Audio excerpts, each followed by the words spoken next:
I try, and I tell this to all my people that work for me, don't judge somebody off the bat. They're who they are because of a reason, right? Jesus is the only one that can redeem you and reset you, right? I mean, the only one. I mean, whatever you're going to say to them isn't, unless they're open to it, right? And you got to plant the seed. I think that's the biggest lesson I've learned. I'm a very strong personality. I used to be so strong evangelizing. Oh gosh, I didn't mean to be so aggressive. Then I realized, you know what? Sometimes just giving them enough to question what they're doing. And my easiest thing to do is, how's that going for you? You just wait. So being in Hollywood, I remember one time I went to a party. This is crazy. And I never really went to these parties. My brother was in town. He'd never been to one of these Hollywood parties. And we ended up going, and in the bathroom, they had a little table set up with cocaine. And I was like blown away. I was like, you're kidding me. This happens all the time? He goes, yeah. So anyways, I go to the guy hosting the party, and I said that to him. I go, I've never known anybody that does cocaine that it ended good for them. How's that working out for you? And then he opened up and started to tell me. It wasn't that night, but a couple nights later, he said, can we talk? I said, you want me to, when you are, I think an addiction, in my perception, certain addictions, I believe, are demonic possessions. It is hard. Once you're addicted to, any type of drug, even alcohol, you have. Now, what we've learned is that people have a genetic disposition. There is a gene 7, I think, that if that gene is active, you can, and you know it. That's why I suggest that if you can go get your DNA examined to tell you what potential diseases you can get.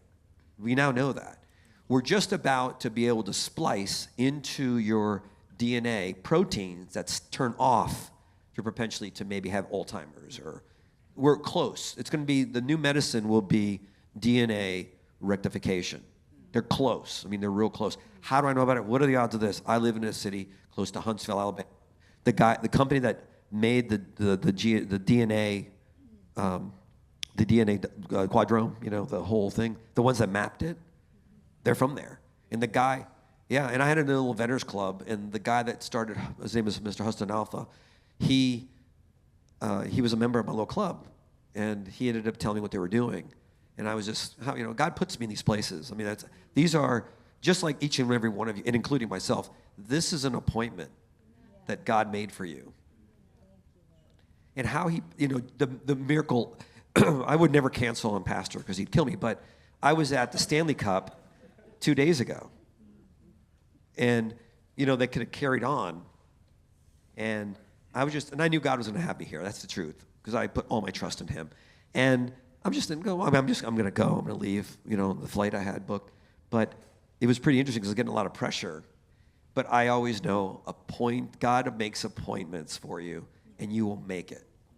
So I had no stress. I knew they were going to win that night, or they're going to lose, but they won, and then, it was crazy. It was pretty interesting. Yeah, we did. Well, what happens? We were standing by for them when they win. When they go into their parade and stuff, they needed a bunch of stuff to go off, and it was cool. It's fun. They throw rats. Those people love whenever they throw these plastic rats into the rink. It's great. And by the way, that industry as a whole, is a mammoth industry. How do those things survive is by sponsorship and by membership. By you buying tickets. But the real money is in the sponsorship. People that pay to be in the stadium. Every business has a mechanism to generate revenue. And if you look at any business, aren't you guys, sometimes I think things are curious. I'm curious, how does that stay in business? Yeah. Then you realize we are in an interesting age that because computers are getting so fast, we are going to see a shift in this AI thing is really bothering me because it's so, I've had AI on my phone for 4 years. So if you just started using AI in the last year, it just shows you how long it's been out there. But there is a new level of AI that it is the perfect assistant. It knows everything about me. I just don't like turning her on because it's kind of eerie. I tell her, you know. And funny, they made it's like Star Trek. You tap your lapel. It's a little thing. Yeah, and you're talking to her. Can you schedule a call tomorrow? Listen, also need how many Americans died between blah, blah, blah. And she'll just tell you. I need to write a letter and send it to pastor about blah, blah, blah, blah. And I'll write the letter. Tone it down a little bit. Reread it to me. That is the future. I mean, you're going to have it. All of you will have it in the next year. I mean, your phone is about to be turned on with AI. The other thing that most people don't realize is marketing has gone to a highest level that when you become a Facebook or Instagram, if you read the rules that you have to sign off on, it says that the microphone can be turned on and left on, and they pick up. How many times have you talked about going fishing? The next day there's right? Well, that's that. Unfortunately, I buy that data. And I get it, you know. But I get to track you. I mean, I follow you. Once I track you, I follow you all over the internet. But that is, I mean, it's a good and it's a bad. I'll tell you, the truth is the internet was designed, in my opinion, for the good of knowledge being spread, and people can learn anything. You can go to college right now. At MIT, all their courses are online now, free. Take an MIT class if you want to. I'm a big internet guy. I love the internet. I think it's cool. On the other hand, it's a very bad place. You know, the black web, dark web. I mean, it's the things that go on. But for business, I mean, it's like shooting fish in a barrel. I mean, shooting fish in a barrel because you can track customers in any type of business. Give me an idea. What kind of business you guys own here? Somebody shot out over here. Construction. Oh, that's great. I mean, right now you guys are booming, right? Well, see, I don't know this economy here like I do. He was kind of, where I live, it's unbelievable. I have a general contractor's license. It's a lot of construction as far as apartment buildings here.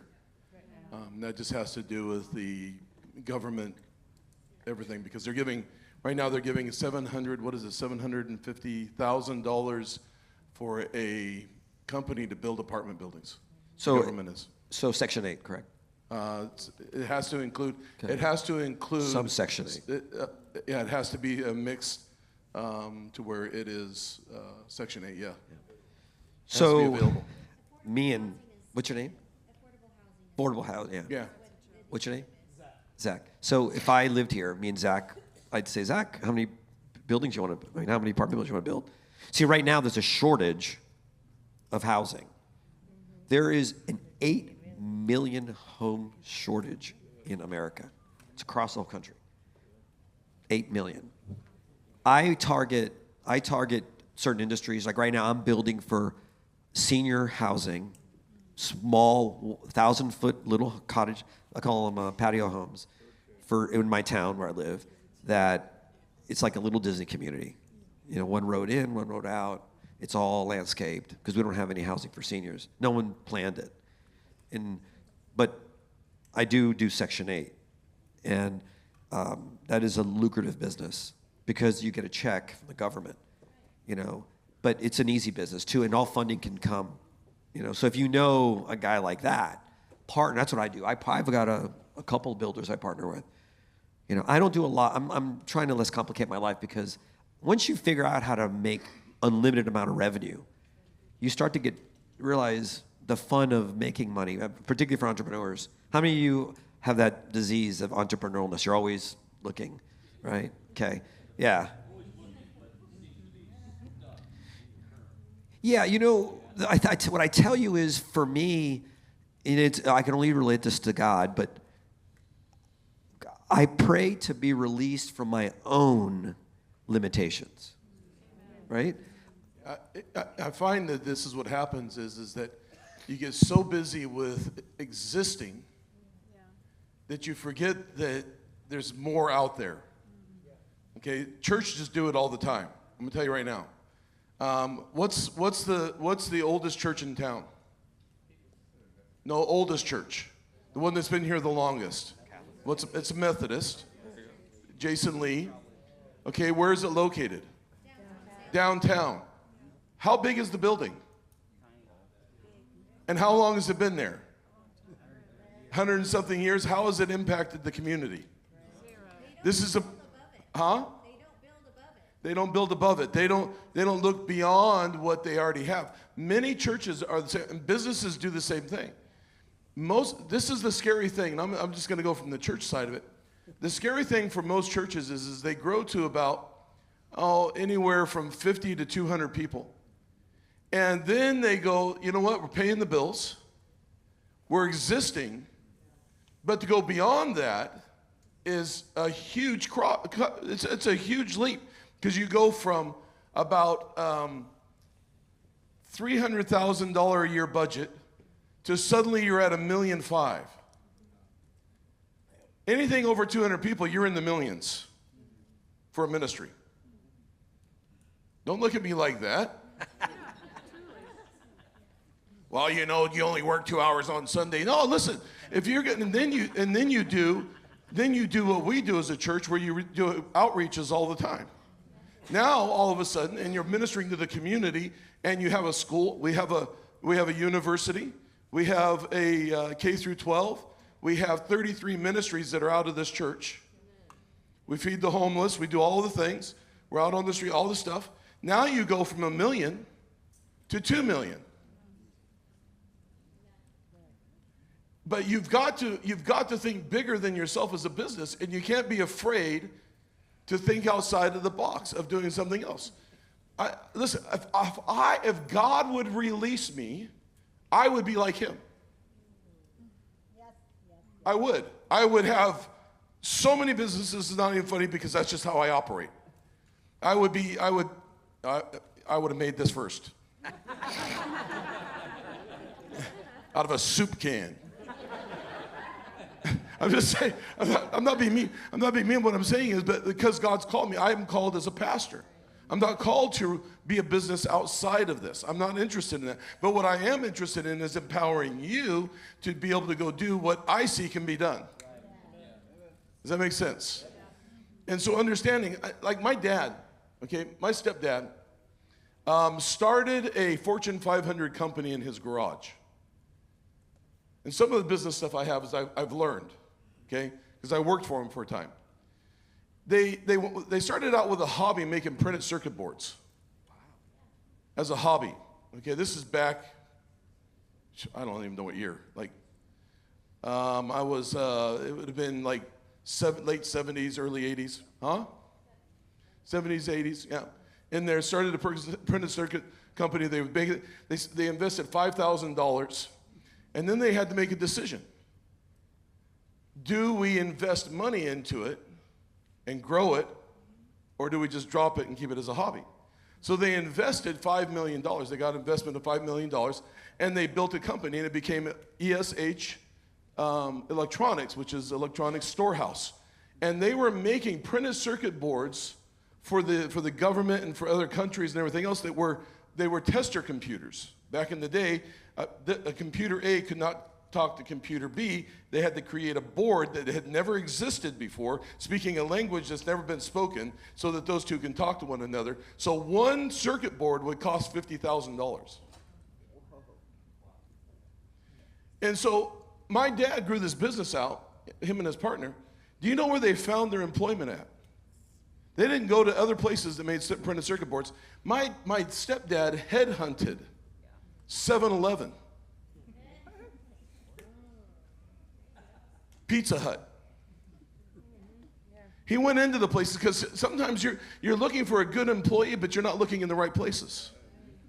He would go into a 7-Eleven and say, I'd like to talk to the manager. Yeah, I'm the manager. How long have you been managing this 7-Eleven? 7 years. Oh, how much do they pay you? Well, they pay me $5 an hour. I'm going to pay you $7 an hour to come work for me, and I'm going to train you on how to do something that's marketable for the rest of your life, to where you'll never be in need again. But you got to quit tomorrow. That's how he did it. And he got all these people that had no experience at all, and taught them all how to make quality printed circuit boards. Wow. And became the premier circuit board company in the world. Offices all around the world. It went from $5,000 to a Fortune 500 company when they sold it, at the height of the .com. And so understanding you're looking for breakthrough in your businesses. And this is an introduction night, by the way. So a lot of the stuff is going to be answered tomorrow, those questions and those things that are practical to get things going. We want you to know who we are and why we're here. So I'm giving you enough to keep you interested so that you come back tomorrow to be able to ready to get what needs to get got so that you can go do what needs to get done. Yeah, tell your friends. There's somebody out there, I could sense it, that needs to be here. Now, you were talking about order. God is a God of order. In the beginning, God. Right? So the very first start of anything that we do is God. God has a plan for your business. God has a plan for your life. You have got to return. Whenever you find yourself in the weeds, return to the beginning, God. How's my heart with God? Where's my relationship with God? Where's my relationship with who He is in my life? Because how many of you know business will suck it out of you? Now, I'm not trying to churchify you, but I am trying to bring you into a place of liberty. How many of you know what liberty is? Liberty is freedom with morality. Make sure that your morals are correct, is what I'm telling you. Make sure that you're correct in what you believe and who you are. Then it goes on and it says, in the beginning, God created the heavens and the earth. And the earth was without form and void, and darkness was on the face of the deep. And the Spirit of God hovered over the face of the waters. And then He said, what? What's the first thing that God said about darkness? Let there be light. In other words, God said, somebody turn on the switch. I can't see nothing. If in the success of your business is based off of the basics of what you started with. Why? I always go back to this. Why did I step into the ministry? Because the ministry will consume you. Then you build it to what we built it to, and it consumes you even more. I went from like one meeting to like 300 in an hour, to where I have to have somebody manage my calendar. That was the weirdest thing that ever happened to me in my life, was they going, Pastor, you suck at your calendar, you need somebody. And I'm like, I don't need anybody, I can do it myself. And so now I have somebody that manages my calendar because actually they're really good at it and stuff gets done. But my point is that you can get lost in the weeds and you get anxiety. You get overwhelmed. But if you return back to why you even started, you know where I go to? How many of you want to know where I go to? I go back to a park bench in Helena, Montana that I sat on when I had no hope. And I was ready to quit everything and commit suicide. And God spoke to me in an audible voice and said, I still love you. Come back to me. And I tried to keep that place as if it was yesterday. Each one of you has a passion of why you do what you do. And you got to go back to that place because that's what will drive you to the next thing to do more. I made a vow to God that I would share the love of God to everybody that I met so they didn't have to sit on a park bench like me. That's my vision for my personal life. That's my personal mission. If that means that we've got to acquire more property, if that means that we've got to build more buildings, if that means that we've got to have more ministry, if that means that we've got to do more stuff, then that's what we do. And relating that to business, it's the same thing. The one thing that I find in Oregon is that we've learned how to be settled, complacent, c'est la vie. Why do today what I can put off till tomorrow? And then tomorrow comes. I met with some pastors, this was a while back, and they go, you know, we're going to pray for unity today. And I said, why are you praying for unity? Why don't we just have a meal together? Why don't we just like abandon our pulpits for one Sunday and just have a meal without worship, without somebody preaching, and pick somebody random to pray for the food, right?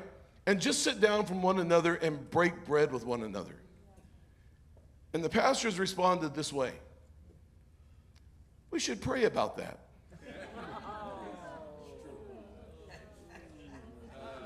Of which I said, the generation that before you said the same thing, and you said the same thing, and the generation after you will say the same thing, and there'll never be unity in the body of Christ. Because everybody's talking about how they're going to pray about it, but they're not willing to do anything about it. Business is about you doing something about things. Church is about you doing something. It's not about you just talking about it. If you're going to be a business, then I don't understand business mentality when you say, I'm just happy paying the bills. Then don't be in business. Go to work for somebody. Give your business to somebody. Zero down, like he's talking about. Please hand it over to somebody and say, listen, do it better than me, and walk away and become their employee. Because then you can just at least pay your bills. Or hear me? Or get the getting. Amen? Slap that horse on the rear end and start a gallop down the road and see where God can take you, because he's going to do a whole lot more than you think if you'll give him the opportunity to expand you. And don't get ADD and things to where you're all over the place either. Have people around you that tell you to chill out. It's good. Very good. It's so critical who you have around you, because it makes or breaks you. Yeah, it's right on the money. Like, we've done this before. You know, I do a funny thing at... How's it working? It's doing good. Whenever I'm with a group at a restaurant, do this time. It's gonna be funny how the reaction is. When they deliver the food, ask the waitress will she pray over the food for us? What do you think the percentage is that they know how to pray? It's actually 50%. Yeah. I've had one that, practically prayed in tongues. She was amazing. Because she just felt, that just opened up a door. But it does give you the door opening, right? When they muffle through it, or they say, I can't do that, right? So, again, I'm a marketing guy, so I'm always thinking, how do I find out what that person's like? My job currently is to identify what type of people buy certain things and then supply them a product line. We can do that so well now. Same thing goes with services. It's easier in local markets, by the way, super local. I look at every bit. What I did was, if I was a construction company, which I do have one, and I needed the dirt work, I ended up buying, a company and I really ended up buying it. I just ended up buying the equipment, and I did the dirt work. I currently opened up a sign shop because I'm bending metal for my company. I don't have enough people. There's not enough companies where I live to supply me to make my machines, so I decided to make my own. That's necessity, right? And God opens those doors, and it just makes sense. You sense it when it's in the Spirit of the Lord. That's why it's just so funny. I get the same thing. People ask me to pray for their business, and I'm going, I will, of course, but the problem is you already have a problem that you have to first, ask for forgiveness for your current sins, because you're at the top of the food chain, and and a lot of times, my favorite thing when I show you budgets, when we talk about budgets tomorrow, it's so critical. If you don't know how much you're spending, don't tell them what time you're doing the budgets, otherwise they won't show up. Okay. when you grasp how far your dollar goes, everybody in here could be a millionaire in a short period of time, if you want to be. Let me ask a question. How many of you want to be a millionaire? But the next question is, why do you want to be a millionaire? Yeah, that's why I asked that question.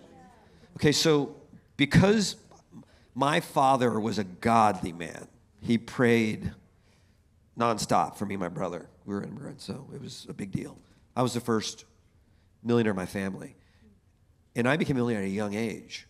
My dad was not a business guy or a financial guy, so I struggled when you make that kind of money.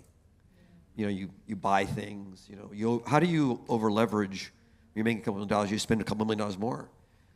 And it catches up to you. But one of the things that we make the mistake, because some of you are going to get anointed in a way that you're going to become millionaires. I could sense it. Amen. There could be, 100 millionaires in this church by next year.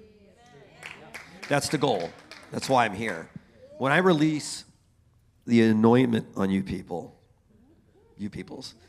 for prosperity, It's what you do with it. So my dad had prayed so hard for me that I couldn't make a financial mistake. I would just fix it. I'd talk to God about it, and he would fix it. I mean, I got myself something. I bought companies I should never have bought, because they gave them to me. So I said, oh, yeah. But then I one time took over a company that had a couple of hundred union workers. And I don't like unions because I could take care of well, they had a union guy that made $120,000 a year that sat in an office all day, never was on the floor. And I said, that's not going to happen. We're all going to, I take care of all my employees. So I really, first time in my life, I thought they were going to stone me to death because they were that violent, these unions. So, but to see the hand of God also in that, because, he sent me there to do this. So why do I not think, if he sent me to do it, then why was I scared? I wasn't scared. I was just, okay, what am I going to do? I didn't know what was going to happen. I just knew the scientific principles of running a business, the mathematics of a budget. I have a rule that if I take over a company, within 90 days, it's profitable. Okay, 90 days. And I'll show you how to do it. But you got to be willing to cut. And you have to know. I've shut down. But what you don't know is the failures I've had. I've had lots of failures. It's not that I've always been successful, but I get better at picking them. I have a book that I keep. It's my personal little book. It's Deals That Went Bad. Loans that I don't loan anybody money. I give people money. Because you loan them, right? You like my family, when they need money, I just give it to them, Because God will bless me beyond measure, right? The more I give, the more I get. And I'm in the middle of that harvest right now. I'm watching God do, because, I can tell you something that most people don't know, but about 10 years ago, I really was depressed because I thought I was just lucky. I just got lucky. Everything I ever did was successful. And what happened was I just forgot about the failures. So I got depressed and I decided to give my wealth away. Because I just thought, I want to prove to myself that I could do it again. So I gave it away to an organization that really could use it. And how long do you think God gifted it back? 2-3 times. Within 6 months. Yeah. But I'll tell you what the truth is. I love giving God credit anyway. So I said, but what did I know? I now had 20 years of knowledge. And I knew how to do it. Okay? But I know that was blessed because it was supernatural stuff going on. I'm like, my phone would ring and to be a guy, willing to give me a contract if I was interested. But the things are just unbelievable. But when those things happen, what I've learned to continue that trend is you have to praise God immediately. We sometimes think it's us. Nothing is us. God created that process. And we know that is what God demands us to do. We praise him, right? And then we ask him. Don't do it the other way around because it's kind of, I think, insultful. And we put him in that position all the time. So one of the things you'll learn about me the next day is that I'll talk about different unique ways of funding your business. I don't like to take debt on. I have zero debt, zero. Okay, and the reason why is I believe God doesn't want us to be in debt. Now, there's certain environments you have to go in debt. Churches have debt. But we try to get them out of debt as fast as possible, right? And that's by growing. A church can't grow without having some debt, okay? But in business, I try to not have debt. And how you do that is you're careful in managing that business.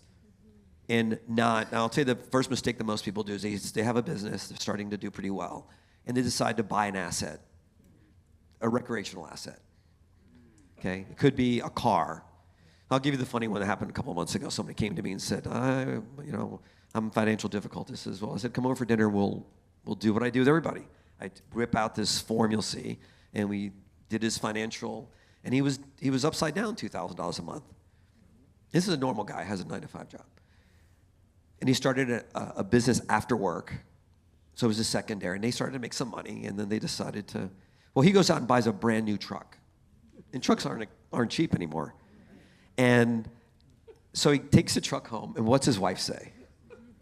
Where's mine? So now he's got a $3,000 He's got a $1,500 payment for him and a $1,500 payment for her.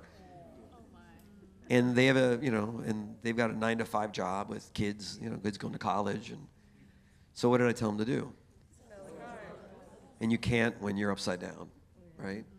So he tried to sell it, and I told him, even if you have to, return it back to the bank. If you have to, sometimes you have to make the decision what's best for your family, right? Now, what I suggested to him was, why didn't you talk to God about it? And he's a good Christian. I call him my lukewarm buddy. He knows everything I've ever told him, and he's got a great pastor, but he didn't realize he needed to use those skill sets. But until he started to realize that checks are bouncing, and this was what makes me laugh. He didn't know why. Because both of them didn't know why. Because they make a lot of money. Between both of them, I think they made about $180,000, $200,000. But they had a lot of expenses. They have a new home. And so when we did the budget, they looked at it. I budget down to a haircut. You need to. You need to know. And then you start to build wealth. God does not want you to be poor. He wants you to be beyond wealthy. Because the more you have, the more you can give. Right? If you think that money is the answer to everything, that is not true. Money is just the solution to some of your problems. I'll give you how I look at money. I have real estate. I have vehicles. I've got cash. Okay? They're all resources. I don't worship any one of them. Okay? I know God can take them from me in a second. I just know they're assets that we have.